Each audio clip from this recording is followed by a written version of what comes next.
आध्यात्मिक प्रयोग डेमोन्स्ट्रेशन पर्व श्री श्री आनंद मूर्ति जी गुरु तत्व की अनुभूति। घटनास्थल रांची जागृति 4 जनवरी सन 1969। यह दिन आध्यात्म जगत एवं मानवता के इतिहास में अति महत्वपूर्ण है। यह मेरे व्यक्तिगत जीवन का भी एक स्वर्णिम क्षण है, जिसकी प्राप्ति के लिए ऋषि मुनि गण हजारों हजार वर्ष तक तपस्यारत रहते हैं। तब कहीं जाकर उनकी कृपा से उस परम एवं दिव्य रूप की अनुभूति कर पाते हैं। पूज्य बाबा ने अपने प्रवचन में कहा है कि गुरु तत्व के माध्यम से परम पुरुष जीवों को धर्म के पथ का निर्देशन करते हैं। इस जगत में प्रथम गुरु भगवान शिव थे। वे ऐसी शक्ति की प्रज्ञाधन अभिव्यक्ति थे, ब्रह्म तत्व या ईश्वर तत्व जहाँ गुरु रूप में प्रतिभात है, वहाँ उनका नाम तारक ब्रह्म है, अर्थात ब्रह्म का जो भाव जीवों को हर प्रकार के बंधन से मुक्त कराता है। तंत्र शास्त्र कहता है, यस्मान महेश्वराः साक्षात् कृत्वा मानुष विग्रहं कृपया गुरुरूपेण भग्नाः प्रधोरति प्रजा। संत तुलसीदास ने मानस में कहा है, बंदहु गुरुपदकंज कृपा सिंधु नर रूप हरि। जब तारक ब्रह्म स्वेच्छा से पंच महाभूत की सहायता लेकर मानव देह में इस पृथ्वी पर जन्म ग्रहण करते हैं, तो उनका भौतिक शरीर सगुण ब्रह्म की परिधि में चला आता है, अन्यथा वे निर्गुण ब्रह्म ही हैं। इसी भौतिक शरीर को लेकर जब उनका आविर्भाव होता है, तो तंत्र की भाषा में उन्हें महासंभूति के नाम से पुकारा जाता है। तारक ब्रह्म किसी दर्शन की कोई सत्ता नहीं है, वे मानव हृदय के गहरे भक्ति समुद्र से उत्सारित एक भाव विशेष है, जिस नाम रूप से ये अपने भक्तों, साधकों एवं अनन्य लोगों को अपनी परिचिति देते हैं। एकमात्र वही दिव्य शरीर ही ध्यान एवं पूजा का आराध्य केंद्र होता है।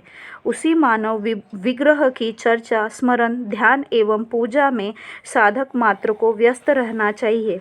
बाबा आनंद मूर्ति जी कोई भौतिक शरीर नहीं है, वे एक भौतिक देह रूप में ही है, किंतु वह रूप गुरु नहीं है, वरन गुरु उस रूप के माध्यम से अपने को अभिव्यक्त करते हैं। मुझे पूज्य बाबा की अहेतुकी कृपा से उनके ही एक आध्यात्मिक प्रयोग के द्वारा श्री श्री आनंद मूर्ति जी के उस दिव्य रूप की अनुभूति का परम सौभाग्य प्राप्त हुआ। वह 4 जनवरी सन 1969 का स्वर्णिम दिन था। पूज्य बाबा संध्याकालीन जनरल दर्शन के लिए रांची जागृति में पधारे और अपने कमरे में जाकर अपने आसन पर विराजमान हो गए। उनके भक्तगण उनके सामने बैठकर उन्हें अपलक नयनों से निहारने लगे। यह वर्ष साधना वर्ष घोषित था तथा पूज्य बाबा डेमोन्स्ट्रेशन देने के भाव में थे। कुछ क्षण पश्चात उन्होंने मुझे अपने हाथ के इशारे से अपने सामने आकर बैठने का निर्देश दिया। उनके निर्देशानुसार मैंने वैसा ही किया। इस अलौकिक एवं दिव्य प्रयोग के पीछे कुछ कारण छिपा हुआ था, जिस पर मैं प्रकाश डालना चाहूँगा। मैं सन 1965 में सन्यासी बना। सन्यासी बनने के बाद मुझे उनके भौतिक सानिध्य में रहने का सौभाग्य मिला। पूज्य बाबा के असीम स्नेह एवं प्यार से अभिभूत होकर मैं उनसे अत्यधिक आकर्षित हो गया। जब भी मैं उनके कमरे में अकेले प्रवेश करता, तब पूज्य बाबा के भौतिक शरीर को एकाग्रचित होकर अपलक निहारता रहता था। पूज्य बाबा ने मुझसे कई बार कहा कि यह शरीर आनंद मूर्ति नहीं है, इससे प्रेम करने पर तुम संकट में पड़ जाओगे। यह सुनकर मैं स्तब्ध हो जाया करता था। एक बार पूज्य बाबा ने मुझे अपने सामने बैठाकर मेरी त्रिकुटी को अपने हाथ से स्पर्श करके मन को सहस्त्रार चक्र में एकाग्र कर ध्यान करने का आदेश दिया। मैंने ध्यान में अनुभव किया कि सहस्त्रार चक्र के ऊपर शुभ्र ज्योति झलमल कर रही है तथा इसका अनुभव करके मेरा मन आनंद में भाव विभोर होने लगा।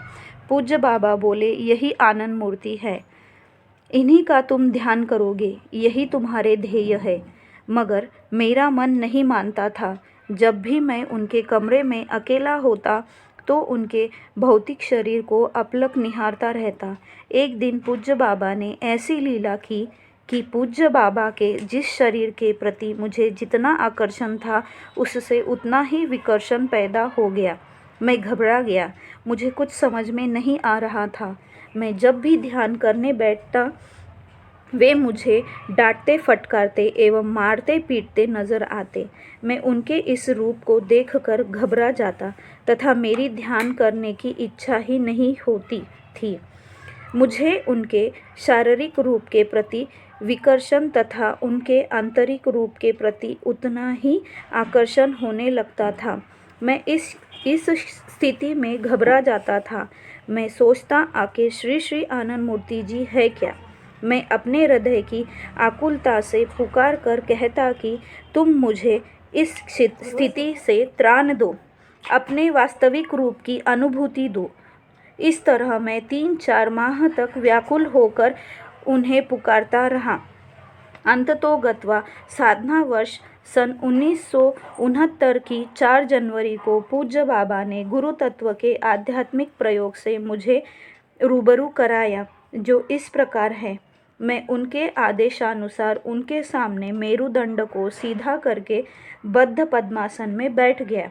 कुछ क्षण पश्चात उन्होंने अपनी छड़ी से मेरे आज्ञा चक्र को स्पर्श कर अपनी दिव्य शक्ति देकर मुझे सहस्त्रार चक्र में मन को रखकर गुरु ध्यान करने को कहा तथा उन्होंने मुझे आदेश दिया कि मुझे जो कुछ अनुभव होगा उसे सबके सामने व्यक्त करूं।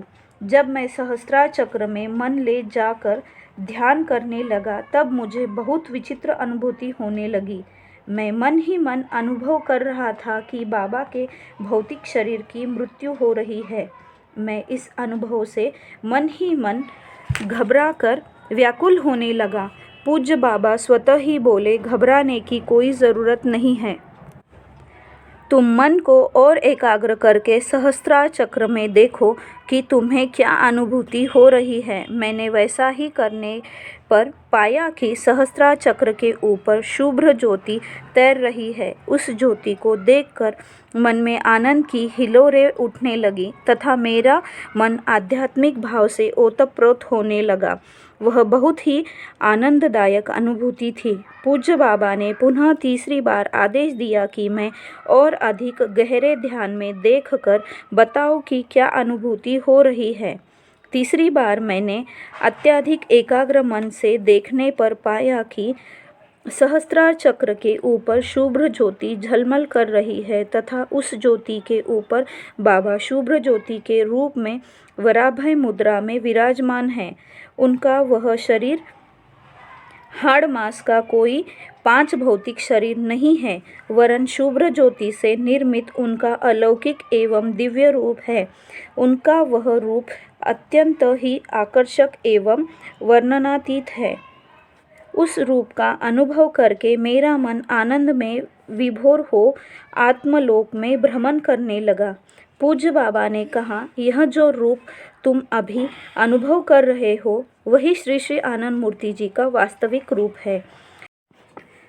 यही साधकों के ध्यान एवं साधना के चरम एवं परम लक्ष्य है। श्री श्री आनंद मूर्ति जी के रूप में ये सदैव सहस्त्रार चक्र में विराजमान रहते हैं। साधक साधना की चरम गहराई में जाकर उस स्वरूप की अनुभूति कर सकते हैं। आनंद मूर्ति पाप पुण्य से परे आनंद घन सत्ता है। सभी उनके बेटा बेटी है तथा सभी को उनकी गोद में बैठने का पूरा अधिकार है, क्योंकि वे आनंद मूर्ति है, साक्षात आनंद की मूर्ति। मैं उनकी परम अनुकंपा से उनके दिव्य एवं अलौकिक रूप का अनुभव करके निर्विकल्प समाधि में चला गया तथा रात भर उसी अवस्था में पड़ा रहा। थोड़ी चेतना लौटने पर मैंने पाया कि कोई दादा मेरे मुंह में गर्म दूध डाल रहे हैं। धीरे धीरे मेरी चेतना लौट आई, लेकिन मैं महीनों उस स्थिति का अनुभव कर आनंद सागर में गोते लगाता रहा। यही उनका परम गुरु रूप है। उनमें जीव जगत के प्रति अनन्य प्रेम रहता है। वे सबके मन की भाषा, आशा, अभिलाषा समझते हैं। भक्तों के करुण क्रुंदन से द्रवित होकर वे तारक ब्रह्म के रूप में मानव विग्रह में जीव जगत को गुरु रूप में उपलब्ध होते हैं। स्कंद पुराण के गुरु गीता अध्याय में शिव पार्वती से कहते हैं, गुरुर्देवो गुरुर्धर्मो गुरुर्निष्ठा परम तपः गुरोर्पारस्तरम नास्ति ही त्रिबार कथयामि ते। हे पार्वती, मैं 3 बार दावे के साथ कह सकता हूँ कि गुरु ही देव है, गुरु ही ब्रह्म है, गुरु में निष्ठा ही परम तप है। संत कबीर गुरु महिमा का बखान करके कहते हैं, तीर्थ गए एक फल, संत मिले फरचार, सद्गुरु मिले अनंत फल, कहे कबीर विचार। गुरु की महिमा अनंत है तथा गुरु की कृपा अहेतुकी है। उनकी कृपा का कोई हेतु या कारण नहीं है।